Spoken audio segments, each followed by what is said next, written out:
안녕하세요. 엊그제 예물 때문에 파혼한 30대 여성입니다.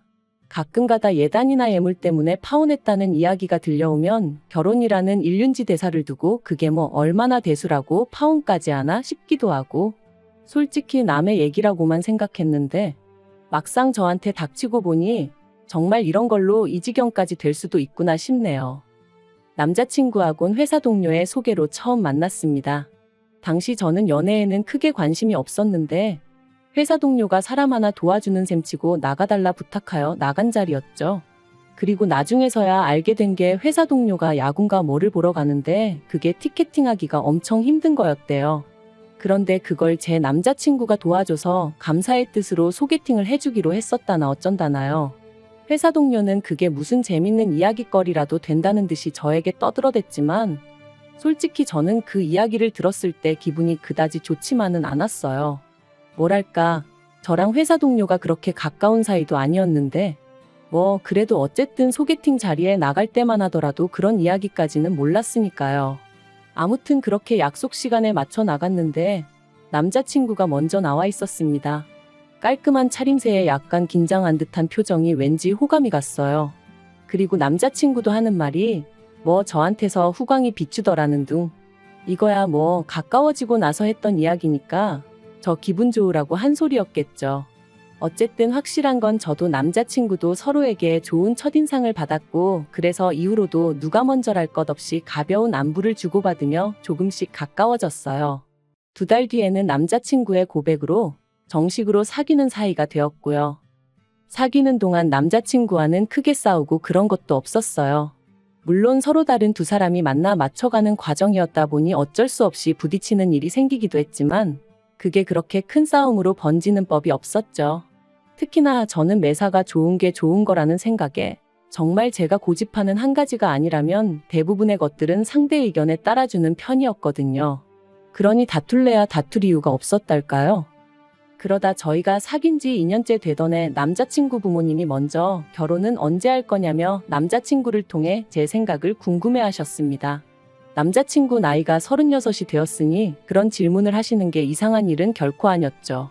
하지만 저는 남자친구보다 4살이나 어렸고, 특히나 요새는 여자들도 다들 경력 단절을 이유로 결혼을 좀 늦게 하는 추세잖아요. 당장 제 친구들도 대부분이 미혼이었고요. 그래서 저는 결혼이 급하지 않았는데, 하지만 무조건 남자친구한테 기다리라고 할 수도 없는 노릇이었기에 조만간 해야죠 하고 적당히 넘어가려고 했어요. 그런데 남자친구 말이 어머님께서 만약에 결혼 생각이 없는 거면 차라리 헤어지라고 하셨다는 거예요. 그래서 자의반타의반으로 결혼을 좀 서두르게 되었습니다. 그렇게 본격적으로 결혼 이야기가 오가면서 피하고 싶지만 피할 수 없는 주제들로도 남자친구와 대화를 나누게 되었는데, 그중 하나가 바로 경제적인 부분이었어요. 막연히 남자친구나 저나 별반 차이가 없을 거라 생각은 하고 있었지만 그래도 서로 모아둔 돈은 얼마나 되는지, 양쪽 부모님께서 어느 정도 도움을 주실 수 있는지, 혹은 도움을 드려야 하는 상황은 아닌지 대략적으로라도 이거저거 파악을 해두는 게 좋겠더라고요. 그리고 다행스럽게도 제 예상대로 아주 딱 들어맞는 것은 아니었지만 남편이나 저나 모아둔 돈도 비슷했고 양가의 재산 규모도 비슷한 수준이었습니다. 그래서 신혼집과 결혼에 수반되는 비용도 반반 부담하기로 이야기가 되었어요. 솔직히 요즘 시대에 남자 혼자 집을 해오는 일이 흔한 일이 아니라는 건 저나 저희 부모님도 잘 알고 있었으니까 반반 결혼을 한다는 게 그렇게 이상하단 생각도 아니었고요. 그런데 결혼 이야기가 오가는 와중에 제가 청약에 당첨되었습니다. 3년 후 입주 예정이었지만, 그리고 지금 집값이 많이 떨어지긴 했지만 그럼에도 불구하고 여전히 주변 시세보다 훨씬 저렴하게 입주할 수 있는 곳에 당첨이 되었어요. 그러자 저희 집에서는 저더러 넌 참 운이 좋다, 복덩이다 하며 축하해 주셨습니다. 남자친구 부모님도 남자친구를 통해 축하한다 해주셨고요. 하지만 청약 당첨 발표가 나고 며칠 뒤 남자친구 부모님과 식사를 하게 되었는데 계약금부터 시작해서 중도금의 잔금은 누가 내는 거냐? 네가 내는 거냐 아니면 친정에서 내주시는 거냐 하는데 좀 이상하다 싶대요. 저는 당연히 남자친구랑 같이 들어갈 살 집이니 같이 내야 된다고 생각했었거든요. 그래서 제 생각을 그대로 말씀드렸더니 남자친구 부모님께선 그건 경우가 아니랍니다. 제가 청약을 넣을 때 당신들하고 상의를 한 것도 아니고 그렇다고 남자친구의 의견이 반영된 것도 아니지 않냐면서 제 독단적으로 내린 결정이니 그건 전부 다 제가 부담하는 게 맞다는 거였죠. 솔직히 어른들의 말씀이라 이렇게 표현하고 싶진 않지만 이게 바로 궤변인가 싶었어요. 남자친구 부모님이 하신 말씀대로 상의 같은 건 없었지만 그래도 결국 우리 두 사람의 보금자리가 될 건데 그걸 어째서 저 혼자 부담해야 한다는 건지 말이 안 된다는 생각뿐이었죠. 그래도 이때는 아직 입주까지는 최소 3년이나 남아있는데 벌써부터 남자친구 부모님과 이걸 주제로 왈가왈부해야 하나 싶더라고요. 그래서 그냥 그런가요? 하고 적당히 웃어넘겼습니다. 한편 남자친구와 저는 청약 당첨된 아파트에 들어가기 전까지 어디에서 지낼 것인가를 두고도 계속해서 대화를 주고받았는데 저는 솔직히 남자친구가 살고 있던 오피스텔이던 제가 살던 오피스텔이던 어쨌든 오피스텔에서 지내다 이사하는 게 좋겠다 싶었어요. 가정가구도 대충 쓰던 거 좀 더 쓰다가 새 집으로 이사 들어갈 때 싹 바꾸면 좋겠다 싶었고요. 그리고 그렇게 대충 계획을 세우고 나니까 생각보다 저희 결혼에 돈이 많이 들 것 같지는 않았죠. 그런데 이렇게 결혼식을 준비하기 시작하고 얼마 지나지 않아 어머님께서 생각지도 못한 이야기를 꺼내셨습니다. 예단이니 혼수니 그런 건 여자가 해와야 하는 거 아니냐며 어떻게 할 거냐고 물으셨거든요. 좀 당황스럽기도 하고 참고로 남자친구랑은 이미 불필요한 허례허식은 전부 다 생략하자고 말이 되어 있기도 했고 양가에도 충분히 알렸었어요. 아무튼 그러면 예물부터 시작해서 전부 다 하고 싶으신 거냐고 여쭤봤습니다. 그랬더니 그런 건 생략하고 예단하고 혼수만 하면 되지 않냐고 하시길래 제가 웃으면서 혼수는 집을 해오는 사람이 없으니 반반하기로 했었고 그러면 예물도 해주셔야 하는 거 아니냐니까. 저더러 너 그걸 꼭 받아야겠니? 하시는 거예요. 이때는 진짜 당황스러운 수준을 넘어서 지금 무슨 말씀을 하시는 건가 싶었는데 사실 그전까지는 좋은 게 좋은 거다 생각해서 어머님 말씀 중 납득이 안 되는 부분이 있어도 설령 나중에 안 할지라도 일단은 네 하고 대답이라도 잘 해드렸거든요. 그런데 자꾸 그러니까 웃는 낯에 침을 뱉으려고 하신다는 게 딱 느낌이 오면서 더는 이러면 안 되겠다 싶었어요. 그래서 네, 꼭 받고 싶어요 했습니다. 그것도 좋은 걸로 오래오래 간직할 수 있는 걸로 받고 싶다고요. 그랬더니 어머님 표정이 싹 바뀌면서 언짢은 기색을 감추지 못하시대요. 하지만 제가 결정적으로 남자친구와 파혼을 결정하게 된 건 단지 어머님이 이런 모습을 보이셔서만은 아니었습니다. 사실 어머님이 아무리 이상한 분일지라도 제 남자친구가 앞으로 평생 제 편이 되어줄 거라는 어떤 믿음이라던가 확신을 주었다면 제가 파혼이란 카드까지 꺼내들진 않았을 거예요. 맞아요. 문제는 제 남자친구였습니다. 지금도 왜 사귈 때는 그런 사람이란 걸 알아차리지 못했을까 싶다가도 사실은 알면서도 좋아하니까. 이것만 빼면 괜찮은 사람이니까 뭐 그런 식으로 제 나름대로 합리화를 시켰던 건 아닐까 싶기도 하고. 예단이니 뭐니 결국 어머님께선 저희 뜻대로 하라고 한 발 물러나셨어요. 하지만 이미 저희 부모님도 상황을 어느 정도 아시게 되면서 특히나 이번엔 저희 어머니가 영 찜찜해 하셨습니다. 저희들이 좋다고 하여 생략하라 하긴 하셨지만 한편으론 그로 인해 두고두고 제가 시댁에서 얘기거리가 되는 건 아닐지 그게 걱정이 되시는 눈치셨죠. 까놓고 말해서 집에 아예 돈이 없는 것도 아닌데 괜히 아무것도 안 해보냈다가 제가 미움이라도 사면 어쩌냐면서요. 그리고는 며칠 뒤 부모님이 고민해 보셨는데 그러면 다른 건 그렇다 치고 차를 한 대 사주고 싶다 하셨습니다.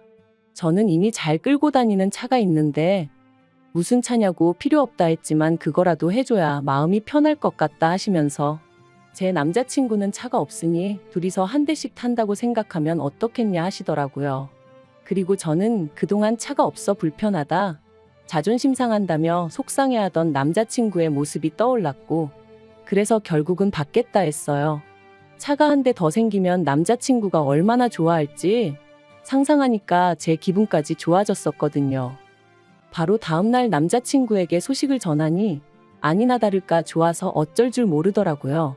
사실 꼭 그런 것은 아니었는데 남자친구는 거의 저희 부모님이 사주시는 차가 자기한테 주는 선물 정도로 생각하는 것 같았어요. 그리고 저는 잠깐 갈등하다가 그냥 그렇게 생각하게 내버려 두기로 했죠. 어차피 결혼하고 나면 니꺼 내꺼가 뭐 그리 중요한가 싶었으니까 그걸 굳이 이름표 붙여놓듯 할 필요는 없을 거다 싶었거든요. 아무튼 그래서 바로 딜러샵 여기저기 가보고 예산이 5천만 원 안팎이었기에 그 선에서 남자친구 의견을 거의 100% 반영하여 차를 골랐습니다. 정말 제 취향이라곤 쥐꼬리만큼도 반영되지 않았지만 그래도 남자친구 입이 귀에 걸린 걸 보니 그래, 좋은 게 좋은 거지 하게 되더라고요.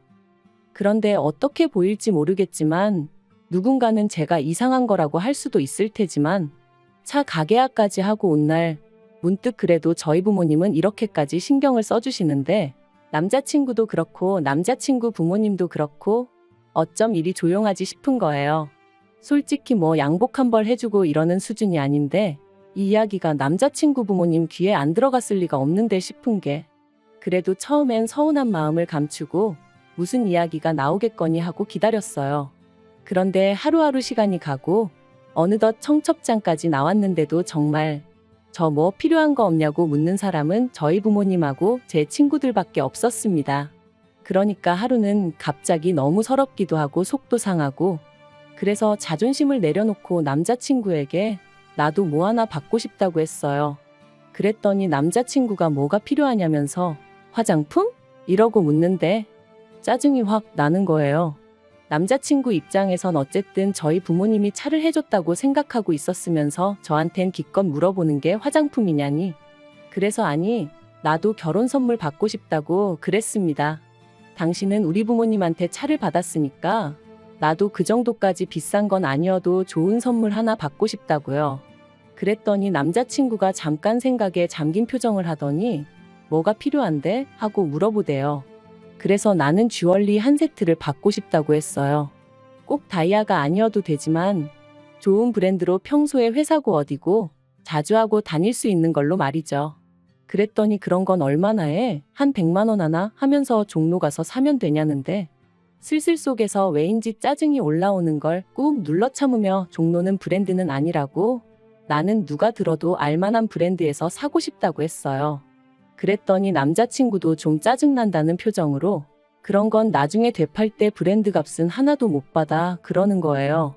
어이가 없어서 아니 결혼 선물로 받는다는데 왜 되판다는 이야기가 나오냐고 따졌습니다. 그러자 남자친구가 예를 들면 그렇다는 거라면서 그만큼 브랜드는 그냥 이름표일 뿐이라고 중요한 건 퀄리티를 따져야 하네 어쩌네. 솔직히 이미 그때 마음이 정말 많이 상했어요. 자기 차 사러 갈 때는 예산 초과라고 해도 괜히 외제차까지 보러 다니면서 거들먹거리던 인간이 정작 제가 브랜드 주얼리를 받고 싶다니까 거품이 어떻고 허영이 어떻고 해대는 게 어이가 없었죠.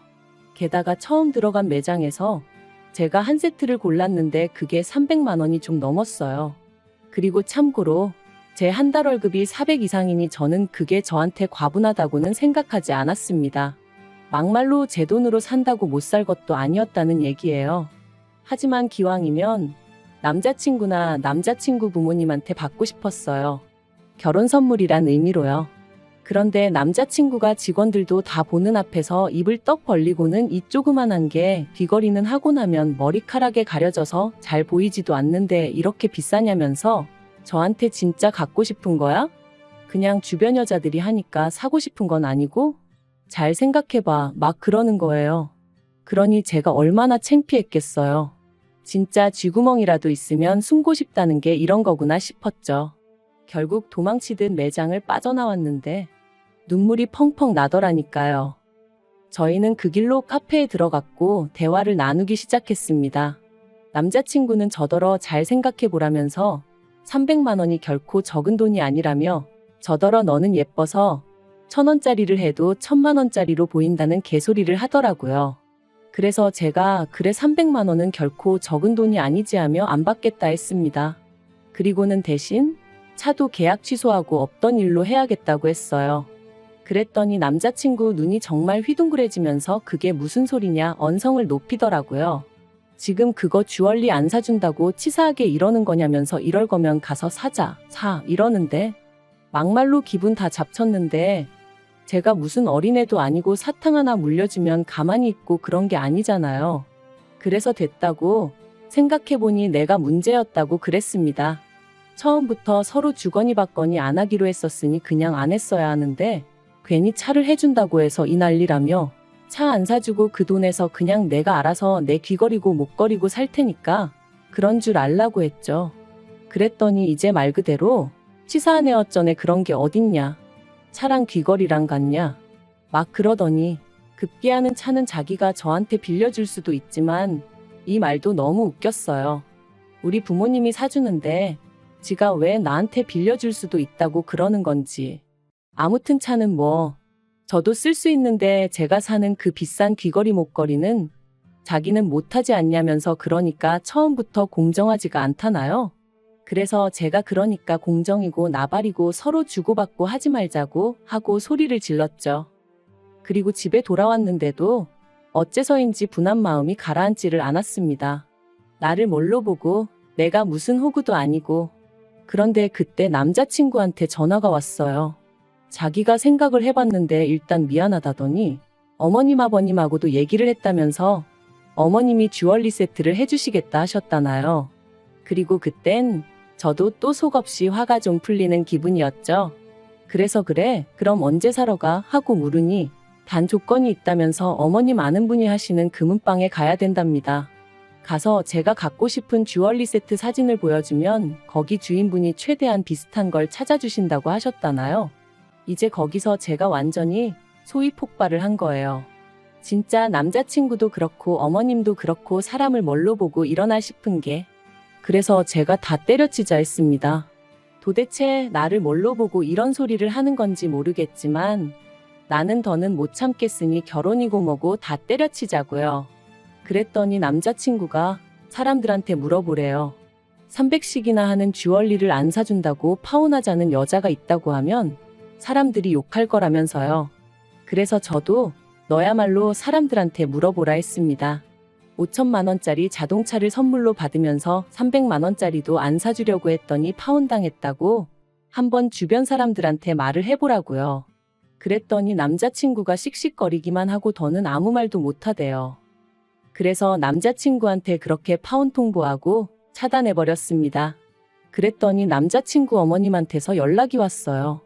하신다는 말씀이 그러지 말고 대화로 잘 풀어야지. 당신이 살아보니까 그까짓 거 귀걸이 목걸이 그런 거 안 해도 아무 불편한 거 없다면서. 아직 제가 어려서 그렇지 나중에는 그 돈 아끼기를 잘했다 하는 때가 올 거라나요? 그래서 어머님한테 이런 전화 하지 마시라 불편하다 그랬네요. 사실 더 심한 말도 퍼붓고 싶었지만 그래도 어른이시고 괜히 제가 한마디 잘못하면 저희 부모님이 가정교육을 어떻게 시킨 거냐 어쩌냐 운운하실 게 뻔해서 말을 아꼈어요. 그리고 지금도 그때를 생각하면 그래서 분하기도 하지만 동시에 잘했다 참는 자가 이기는 거다 싶기도 해요. 정말이지 이런 식으로 파혼하게 될 줄은 몰랐기에 쪽팔리고 남사스럽지만 그래도 이혼보단 파혼이 낫다 하니 그걸 위로 삼으렵니다.